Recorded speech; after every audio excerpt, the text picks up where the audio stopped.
To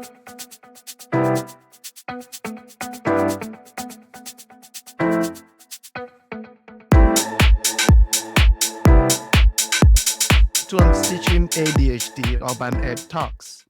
Today we are excited to have Ms. Nesmith, a dedicated social worker, joining us to discuss ADHD in schools. Let's dive into our insights and strategies for supporting students with ADHD. Ms. Nesmith, thank you and welcome. Thank you for having me. I'm going to start you telling us about your background and the story behind your career choice. Yeah, so as you said, I'm Evadney Nesmith. I am a licensed clinical social worker. I've been practicing social work since 2000. I got my master's degree in 2010 and then moved on to get, license and then my clinical license. Social work is a passion of mine just because when I was younger, I saw people helping other people and I was who was fortunate enough to have some people help me. I didn't quite know at the time that their role was of a social worker or a counselor. But as I, grew up and learned that that is the profession for helping people, I knew that's something that I wanted to do. Thank you.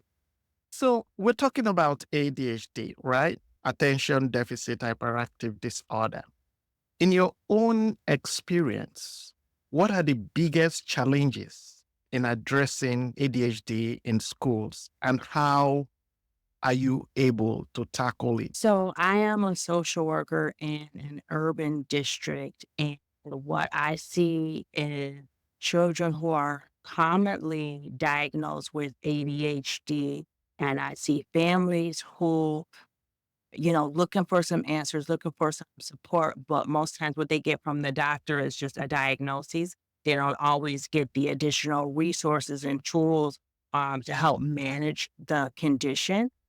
Sometimes medication is offered, and then sometimes that medicinal piece is carried over into the school setting, which can be kind of challenging because school is school, we're not medical. But then they have someone like me in the school setting who is a licensed clinical social worker who has some, knowledge of that world of diagnosing and mental health, and just helping to bridge that gap sometimes can be very, very difficult. So, what strategies do you use to bridge those gaps? How do you help a parent who says to you, yes, my child is diagnosed, but I don't even understand? And they say my child will have medication, but I really don't understand, the intricacies of the whole process. So part of my role as a school social worker is to help bridge the gap between families, school, and community providers, such as like a pediatrician doctor's office.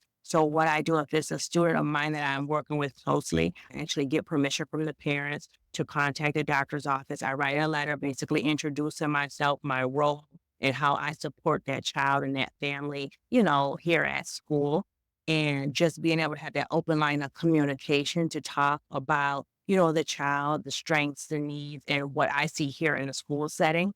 Because, right, the child spends the most time with their family, but school is the second place where they spend a good chunk of time, and we get to really see how that kid is performing socially, academically. And sometimes the doctor's office only has like that small window, that small glimpse of a child. And then sometimes two parents need help to accurately report symptoms. And I think that's where I can come in and be of assistance and use my skill set, as a strategy to kind of help bridge the gap, if that makes sense. Yes, it does. And that brings me to my next question. Being that middle person that brings the parents, the teachers, the medical experts to the center, how has collaboration been amongst this group? What do you find most challenging, and how are you able to balance this role? So it was quite tricky, right? And to balance it is very much a challenge because oftentimes I'll say the medical world doesn't really understand the school world, right? So you might have a provider that writes a letter. Oh, this child needs special education. This child needs to be in a smaller classroom. This child needs, all this whole list of things. And it's not really how it works in the school setting, right? So then on the school side, it's kind of difficult because we have these educators, these teachers who really, they're still passionate chiefs. They want every child to be able to sit and attend and learn. But let's just face it, some children, that's not the ideal learning style for them, and they need other ways to learn. And working with, my colleagues to help them understand that, and to report to the parent, what they're seeing in a way that does not always suggest medications for a child. A lot of times too, when a colleague may find out that a student is on medication, they tell the parent, "Oh, it's just not working, it's not working." And then that parent runs to the doctor. "Oh, the school says it's not working, it's not working." When in fact, a lot of times what I found is that, the medication is supposed to treat attentional issues. And what we're seeing with the child is mood issues, two different things. So just trying to educate my colleagues to say, hey, let's be very thoughtful and careful and prayerful how we're communicating to this parent, because they're running back to their doctor, which sometimes, causes a medication increase and just a whole bunch of other things that doesn't necessarily need to be. So I think that's the challenge with being this middle person and trying to get all of the different entities kind of like talking and communicating effectively. What should we be doing when kids are diagnosed that can help put different stakeholders, right, on the same page, so that when you are facilitating the process, everybody understands where you're coming from? Well, that kind of is like the $1,000,000 question. I wish I really had a good, solid answer for that. But I think just creating a space where everyone can have an opportunity to like discuss their role and how they are there to help, the child ultimately be successful, I think is one way. Helping the parent, I guess, to understand that, just because you have a teacher reporting one thing, doesn't mean you necessarily have to go to the doctor and report that same way, and really being able to communicate the symptoms, or not just always sticking on the ADHD just because that diagnosis is there. I mean, parents, they want answers. They want the best for their children too.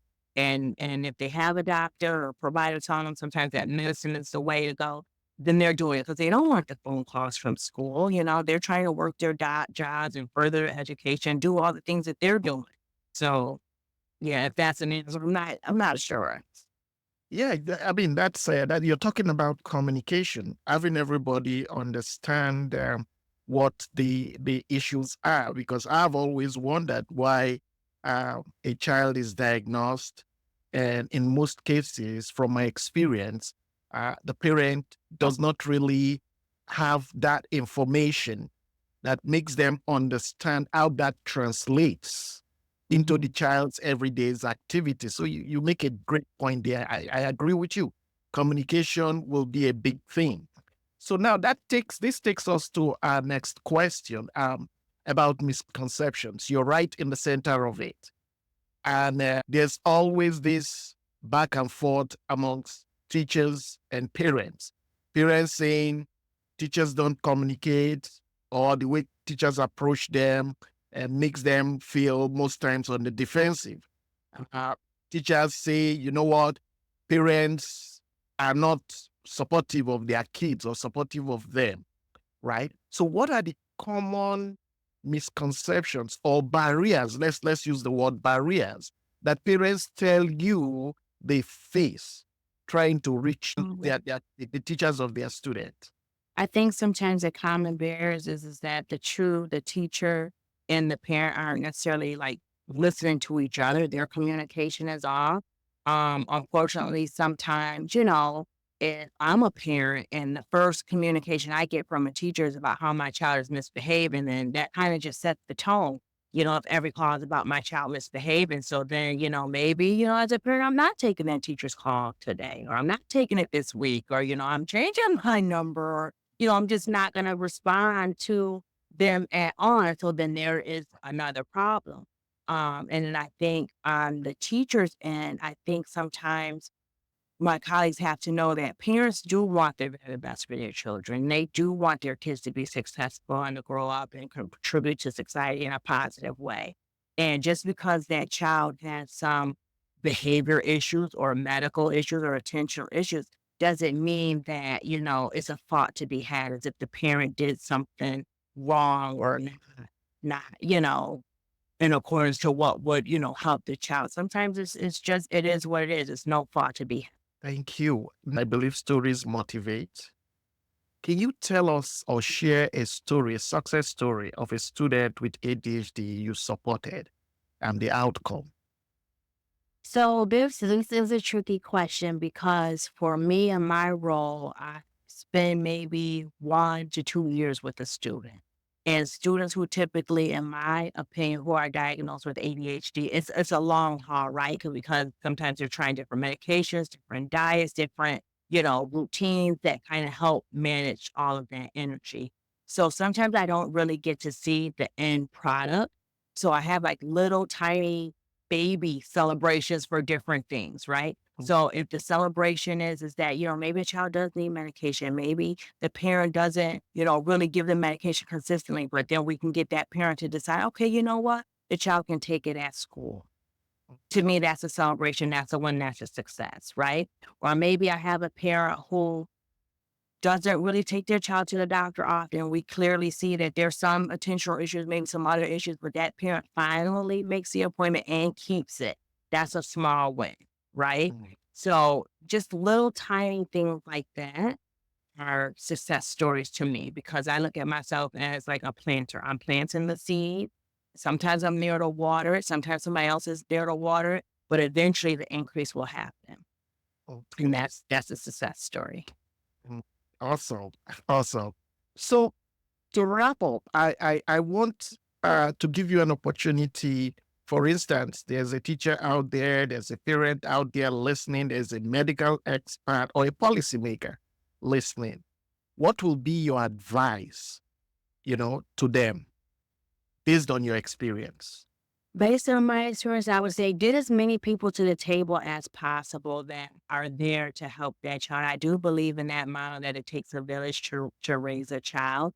And, having the different perspectives, the different people coming to the table to kind of, all put in their 2 cents for the child's best interest, I think is good because, like I said earlier in our talk, the doctor has one perspective, the parents and family have one perspective, and the school also has a perspective. So just having, an opportunity to bring all those folks to the table to have good conversation, I think would be great. And unfortunately, there's like no time, right? Doctors are so busy, schools are so busy, parents are so busy, everybody's so busy. But that would be my advice, just time to come together and come up with a good solid plan that includes the input from all the folk, the whole village. Mm. Mhm. Thank you very much. You touched on a very important point. Awareness is important. The village is essential to the success of any kid, not just kids with ADHD. If we work as a community, chances are we pull together our resources and we can do so many great things. I truly appreciate that point.